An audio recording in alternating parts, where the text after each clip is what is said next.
Ésaïe chapitre 43 verset 19. Voici je fais une chose nouvelle, elle est sur le point d'arriver. Ne la connaîtrez-vous pas? Ésaïe chapitre 43 verset 19.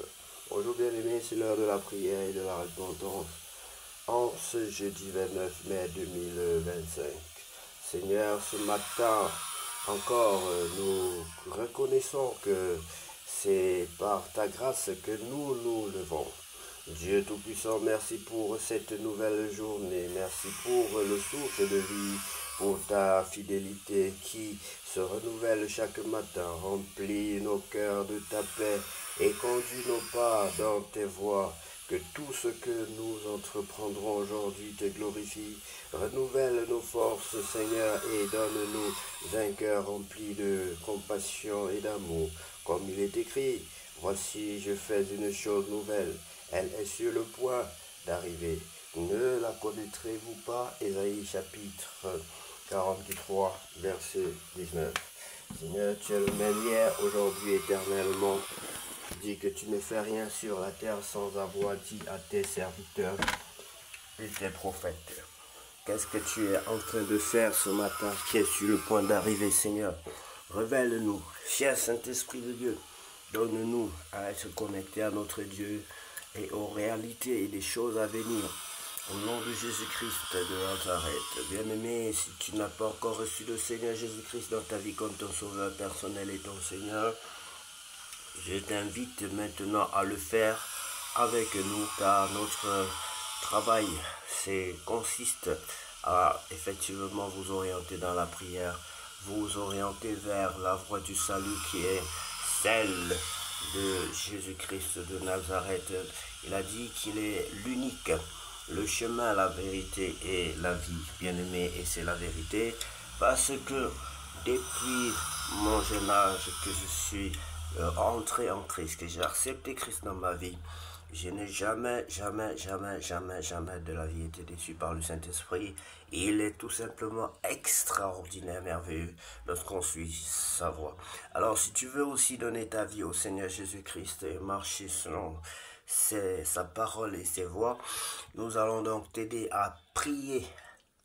Tu vas répéter cette prière après moi. Seigneur Jésus-Christ, je reconnais que je suis un pécheur. Je reconnais que je suis un pécheur. Je te demande pardon pour mes péchés. Je te demande pardon pour mes péchés. Je t'invite dans ma vie comme mon sauveur personnel et mon Seigneur. Je t'invite dans ma vie comme mon sauveur personnel et mon Seigneur. Prends possession de ma vie. Prends possession de ma vie. Sans toi, je ne suis rien. Et je ne peux rien faire sans toi. Sans toi, je ne suis rien. Et je ne peux rien faire sans toi. Baptise-moi et remplis-moi de ton Esprit Saint. Baptise-moi et remplis-moi de ton Esprit Saint. Je t'en supplie, Père, au nom de Jésus-Christ de Nazareth. Nous avons ainsi prié. Amen. Bien-aimé, si tu as fait cette prière donc de tout ton cœur, sache que le Seigneur Jésus-Christ est désormais de ton côté. Sache qu'il est désormais ton Père, ton Dieu et non seulement ton Créateur, mais comme tu l'as reconnu comme tel, il va agir comme tel. Sois béni au nom de Jésus. C'est la fête au ciel pour ton acte. Les anges, des milliers d'anges sont fiers de ton acte, de ce que tu viens de poser comme acte. Recevoir le Seigneur Jésus-Christ dans ta vie comme ton sauveur personnel. Reconnaître que Jésus est mort pour toi, c'est quelque chose d'extraordinaire. Sois béni, bien-aimé, tu continueras ce chemin que tu as commencé aujourd'hui. Sois fidèle à ton Dieu.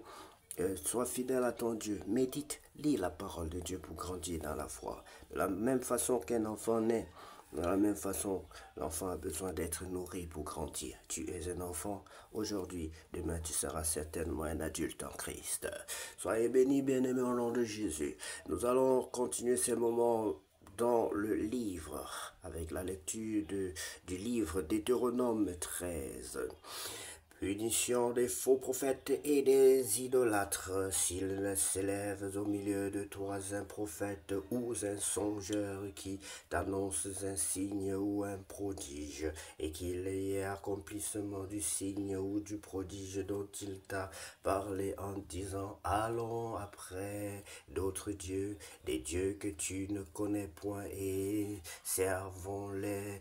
Tu n'écouteras pas les paroles de ce prophète ou de ce songeur, car c'est l'Éternel votre Dieu qui vous met à l'épreuve pour savoir si vous aimez l'Éternel, votre Dieu, de tout votre cœur et de toute votre âme.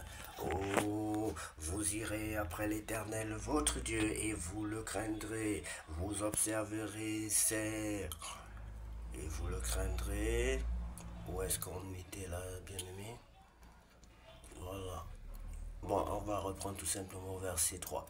Tu n'écouteras pas les paroles de ce prophète ou de ce songeur, car c'est l'Éternel votre Dieu qui vous met à l'épreuve pour savoir si vous aimez l'Éternel, votre Dieu, de tout votre cœur et de toute votre âme. Vous irez après l'Éternel votre Dieu et vous le craindrez, vous observerez ses commandements, vous obéirez, à savoir, vous le servirez et vous vous attacherez à lui. Ce prophète ou ce songeur sera puni de mort, car il a parlé de révolte contre l'Éternel, votre Dieu, qui vous a fait sortir du pays d'Égypte et vous a délivré de la maison de servitude. Et il a voulu te détourner de la voie dans laquelle l'Éternel, ton Dieu, t'a ordonné de marcher. Tu ôteras ainsi le mal du milieu de toi. Si ton frère, fils de ta mère, ou ton fils, ou ta fille, ou la femme qui repose sur ton sein, ou ton ami que tu aimes comme toi-même t'incite secrètement en disant, allons et servons d'autres dieux, des dieux que ni toi ni tes pères n'avaient connus. Alors, qu'est-ce qui va se passer, bien-aimé? D'entre les dieux des peuples qui vous entourent, près de toi ou loin de toi, d'une extrémité de la terre à l'autre, tu n'y consentiras pas. Tu n'y consentiras pas.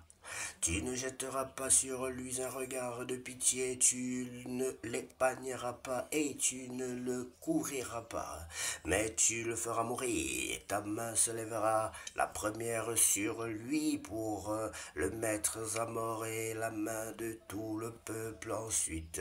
Tu le lapideras et il mourra parce qu'il a cherché à te détourner de l'Éternel ton Dieu qui t'a fait sortir du pays d'Égypte, de la maison de servitude. Il en sera ainsi afin que tout Israël entende et craigne et que l'on ne commette plus un acte aussi criminel au milieu de toi. Si tu entendis au sujet de l'une des villes que l'on t'a données pour demeure l'Éternel, ton Dieu, des gens pervers sont sortis du milieu de toi et ont séduit les habitants de leur ville en disant, allons et servons d'autres dieux, des dieux que tu ne connais point. Tu feras des recherches, tu examineras, tu interrogeras avec soin, la chose est-elle vraie, le fait est-il établi, cette abomination a-t-elle été commise au milieu de toi? Alors tu frapperas du tranchant de l'épée les habitants de cette ville, tu la dévoueras pas interdit avec tout ce qui s'y trouvera, et tu en passeras le bétail au fil de l'épée. Tu amasseras tout le butin au milieu de la place, et tu brûleras entièrement au feu la ville avec tout son butin devant l'Éternel ton Dieu. Elle sera pour vous pour toujours un monceau de ruines, elle ne sera jamais rebâtie. Rien de ce qui sera dévoué par interdit ne s'attachera à ta main, afin que l'Éternel revienne de l'ardeur de sa colère, qu'il te fasse miséricorde et grâce, et qu'il te multiplie comme il l'a juré à tes pères, si tu obéis à la voix de l'Éternel, ton Dieu, en observant tous ces commandements que je te prescris aujourd'hui et en faisant ce qui est droit aux yeux de l'Éternel, ton Dieu. Voilà, bien-aimés, nous sommes ravis, nous sommes très heureux d'avoir partagé ces moments de prière, de méditation, de lecture, d'adoration, de repentance avec vous. Que Dieu nous garde, que cette journée soit la plus belle, la plus glorieuse, la plus riche, au nom de Jésus-Christ. Que Dieu nous donne envie de vivre, véritablement envie. Donne-nous, Seigneur Jésus, la joie de vivre. Le fait d'être en toi, Seigneur, donne-nous de nous démarquer des autres par la paix, la joie, l'amour, le bien-être, Père éternel, la joie, la paix de Christ. Donne-nous d'être heureux.